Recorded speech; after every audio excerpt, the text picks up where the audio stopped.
Right now, there are people up and down the United Kingdom who have given 20, 25, even 30 years of their working lives to the same employer, or to public service, or to a career they have dedicated themselves to with quiet, consistent commitment.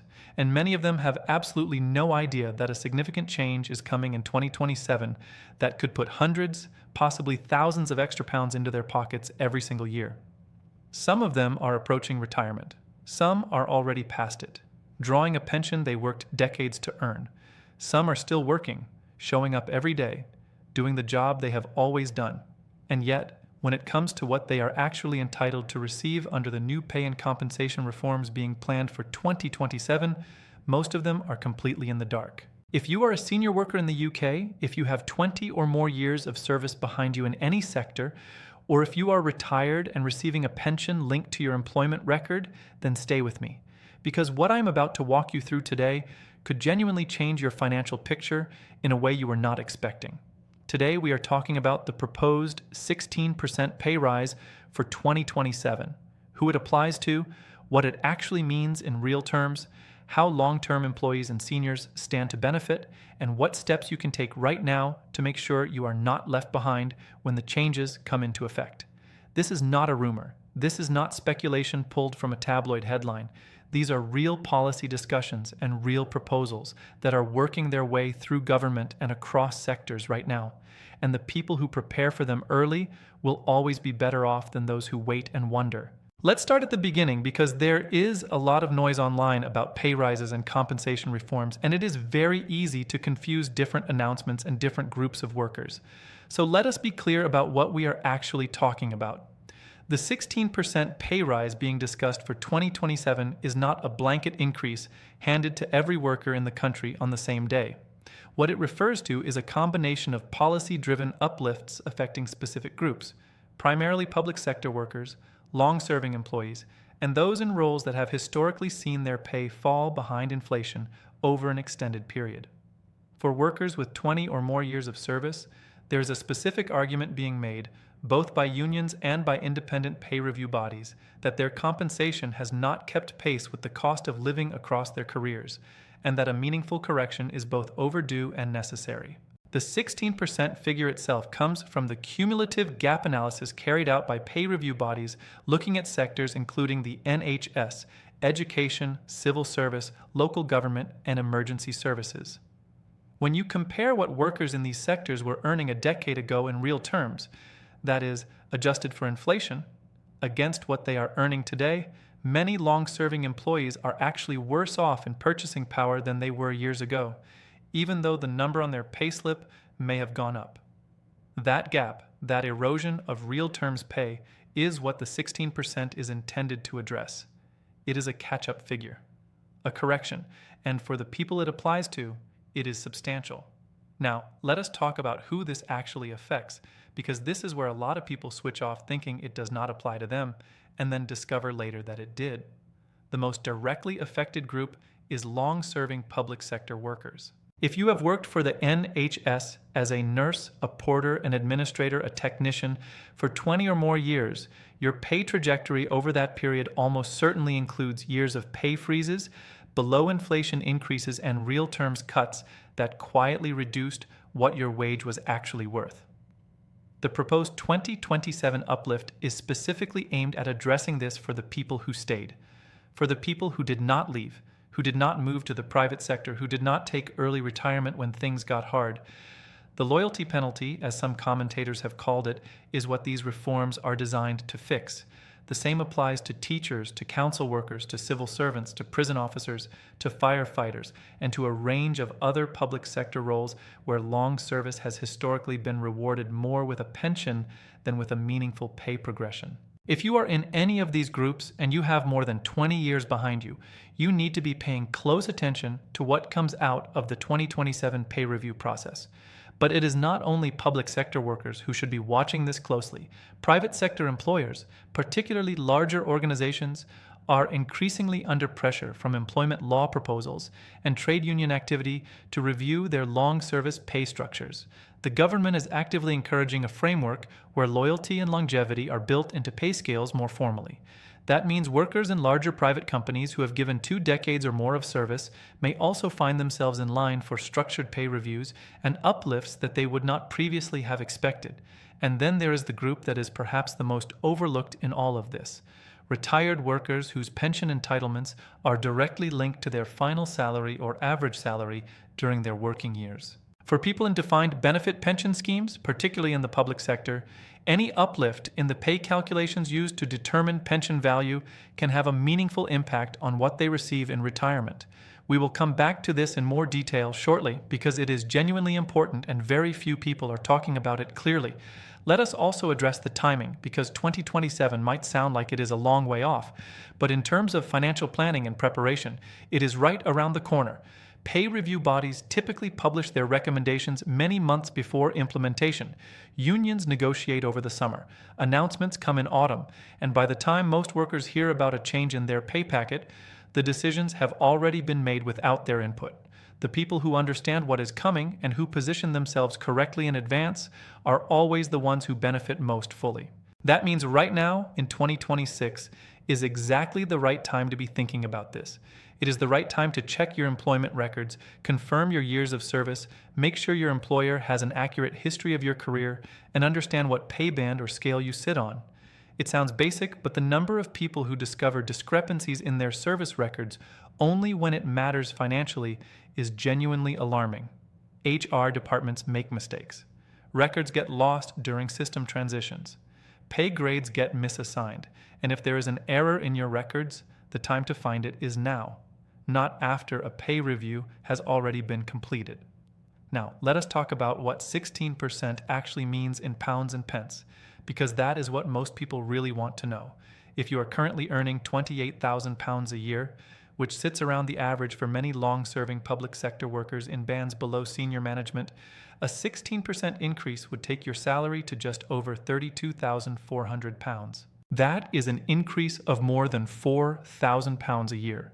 After tax and national insurance, that still represents a very meaningful boost to your monthly take-home pay. We are talking about several £100 more arriving in your account every single month. For someone earning £35,000, the same 16% rise takes them to just over £40,600, an increase of over £5,600 a year. For someone on £42,000, the uplift approaches £6,800 annually. Now, these figures will vary depending on your specific pay band, your sector, and exactly how the uplift is structured in your organization. Not everyone will receive the full 16% in a single payment. It may be phased over 2 years, or applied differently at different points on the pay scale, but the direction is clear, and the sums are real.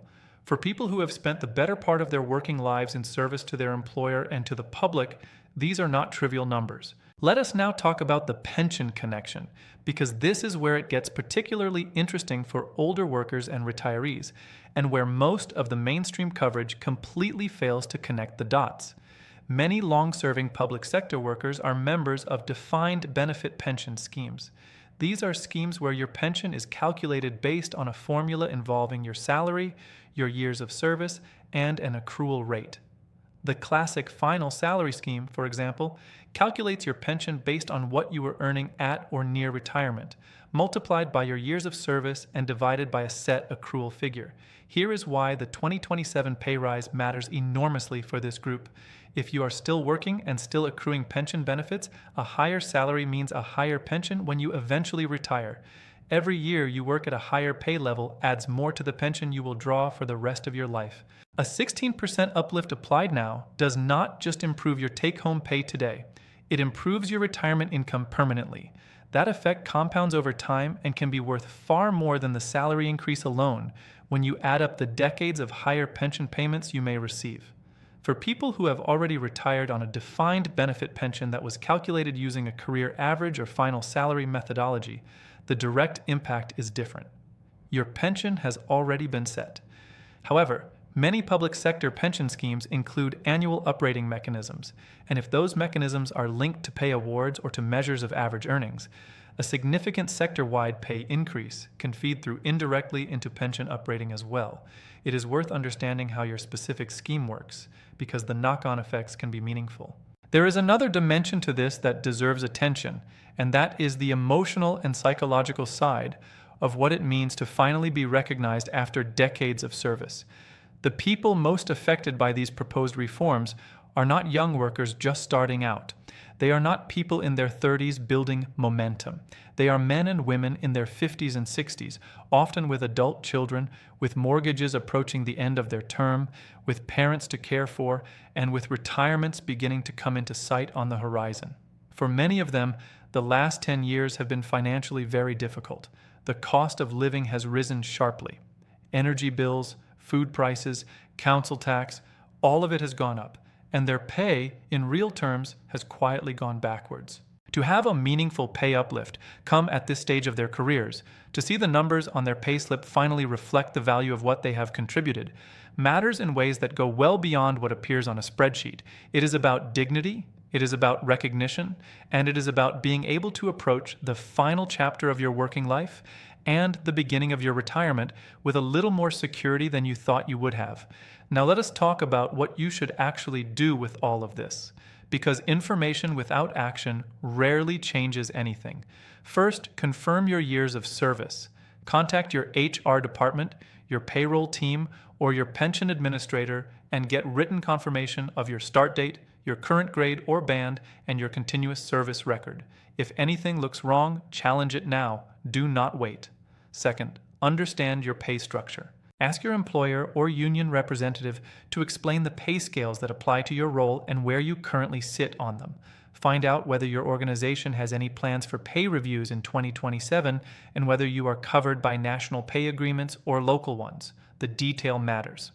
Third, if you are a union member, engage with your union now. Unions are the ones who negotiate these uplifts on your behalf. They need to know who their members are, what their concerns are, and what they are owed. If you are not a member and you work in a sector where union membership is common, now might be a very good time to consider joining.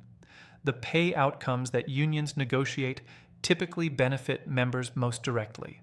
Fourth, if you are approaching retirement and you are in a defined benefit scheme, get a projection. Ask your pension scheme for an updated estimate of your retirement income based on current figures, and then ask them to model what that would look like if your salary increased by 16%. That projection could be very useful in deciding whether to stay and work longer, reduce your hours, or think about your retirement date differently. Fifth, speak to a financial advisor if you are in any doubt about how these changes might interact with your broader financial picture. Tax implications, pension annual allowance considerations, the interaction with state pension entitlements, all of these are things that a qualified advisor can help you navigate so that you benefit as fully as possible from any uplift you receive.